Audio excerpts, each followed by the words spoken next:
Yeah, that one. Okay, I can do it, bro. Got that. You got it?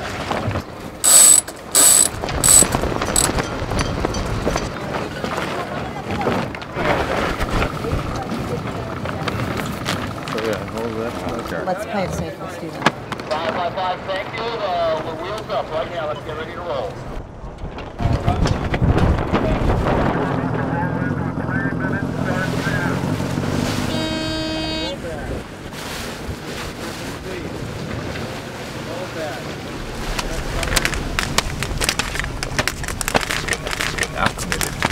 I can't figure out where we are either.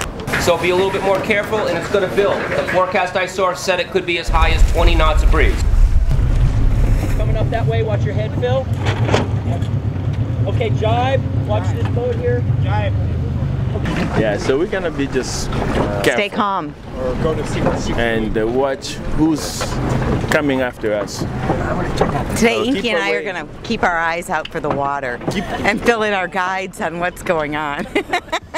There's a rock near the gazebo up close to the bulkhead on Goat Island, and then out further down towards the bridge near Rose Island, there's some rocks that are exposed at low tide. So having a visual impairment is really quite a challenge, because in sailing, so much of sailing is visual. Oh, there you go. There you go.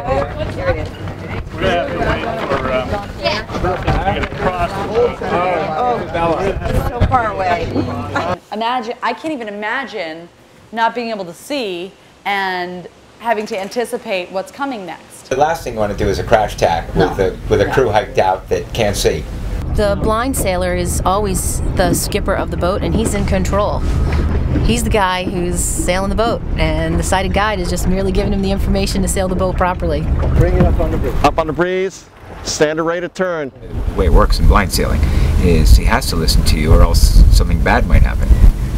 I think once you start losing your vision, you have to learn to trust people in many ways. I have to trust my sighted guides and the skipper, because I can't see what's going on, and as the other boats get close to us, you can hear their voices escalate. You don't know how close you are to having that collision.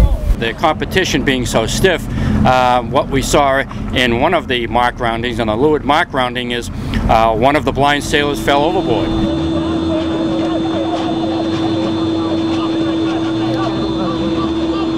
A lot of people in blind sailing, and I've heard this said, will say, "Oh, you're taking too many risks. You're being reckless." No, it's a calculated risk. I think that they were not handling it very well, and they were coming, I thought, sort of recklessly close to us. So I decided, you know, let's just get away from this. It was no big deal. But they were also passing us. Well, they were moving, they were reckless, but they were fast. If we have a clear picture of that, we can manage all the boats coming in and the quote-unquote chaos. Where'd it go? What the hell? Actually, I could use some help back here. It's all messed up. Alrighty. But Ken puts me to the test. We were winging on the left, and we jibe and wing on the right, and then we go back to the left, and we go back to the right. So it was just a continuous, and then we would reach. So for me, it was, I was hanging onto those shrouds, left, right, and not knowing where to hold on, being in front of the shrouds. So I just felt like I was holding on for dear life. People seem to be panicking at the last minute about either which way to go. I can't tell. I'm gonna have to hear from you all. Which gate to go to, or which mark to go to, I should say. Panic in a blind boat? Yeah. No, that never happens. I see a lot of panic. When you're telling us to go down, you're not giving me degrees. I can go down as fast as I can. Yeah. What does that got to do to the boat? Spin around? I keep my head completely straight. I have double vision, and everything's kind of moving, so when I turn my head, it fine-tunes, so it slows down that movement. If you can think of taking your hand and bringing them together and looking through your hand like a tube or like a telescope here, some people have vision that narrow, and anything outside this tube here or here, they can't see. To tell you the truth, being blind is pretty damn inconvenient. You know, I can't drive, I can't read independently without some electronic aids or a human, you know, with functioning eyeballs. We're talking to two women that are shopping. So just drop it right there. I know, I was trying to tell Lisa. We're not even listening to you any longer. Your 5 minutes is up. It's over. This is what we're hearing now. I used to like This you. is what we're hearing now. As reversed like to Charlie Brown. I don't like you. You're my competitor now. See, game is on. Oh, yeah. Italian pulls his hand off and the French guy hits the cement wall. The French guy goes, oh, okay, now it's my turn. And he holds his hand up to his face. Okay, now try to hit my hand. I get the slowest vote. Thanks a lot, Kim. You get vote 32. It'll be in at about noon. Here in the United States, we're really trying to integrate blind sailors into our disabled sailing program more and more. This is a combined event. It's the Claggett Memorial Regatta and the U.S. Blind Nationals. This is our second year for blind sailing involved with the Claggett. Last year was our first year and we were just getting initiated to it. It was a great experience last year and even a greater experience this year. So we would like to thank Judy and her staff at the Claggett for having us. Before that, blind sailing was sort of its own separate entity. But by being integrated into the Claggett Regatta, it's really a big step up for blind sailing because for a number of reasons. It gets us, the blind sailing group, involved with other disabled sailing groups, which are larger in numbers than blind sailing. The connection of sport and disability, it brings the person to the forefront instead of maybe the visual, what you see, like me in a wheelchair. There's been a little bit of a barrier and a resistance by some of the other disabled sailors that have more physical limitations. They perceive the blind sailors as being able-bodied, as having arms and legs and core stability, and not really realizing how big a visual impairment is in terms of a disability. I mean, the guy still, the guy we saw yesterday, hadn't forgotten about his accent. He's still angry about it. 43 years later. It's really a shame, isn't it? It's like, dude, if you channeled that energy towards something, you know how much you can get done? Absolutely, I agree with you. Yeah.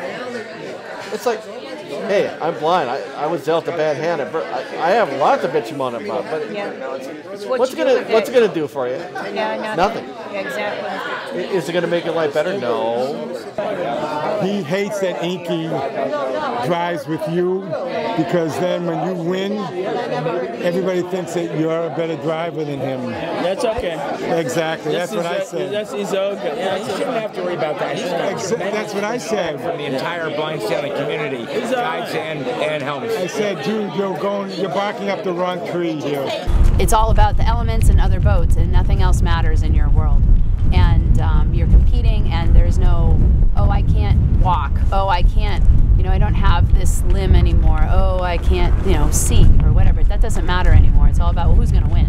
I don't care. Get over that part. Who's going to win? Now we're sailors. On boat 33, we're going to have Matt Chow, Reich Lent, Bill Rapp, and Lisa O'Connor. That team is a full team that's going to compete in Newport.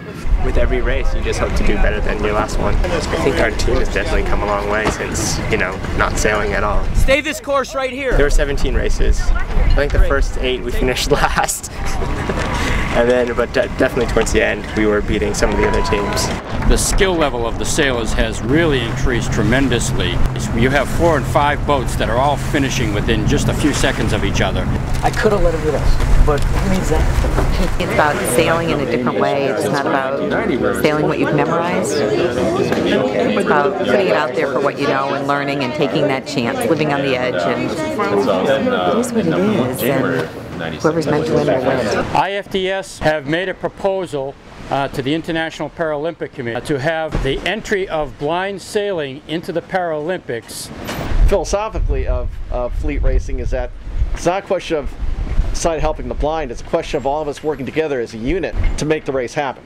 Hopefully to be out in front. While Homerus has some advantages in terms of being able to do it yourself, it also, to me, serves to isolate us rather than include us into the sailing community. What I'm hoping is that this continues to grow and that we all start sailing together in the same boat. Why not?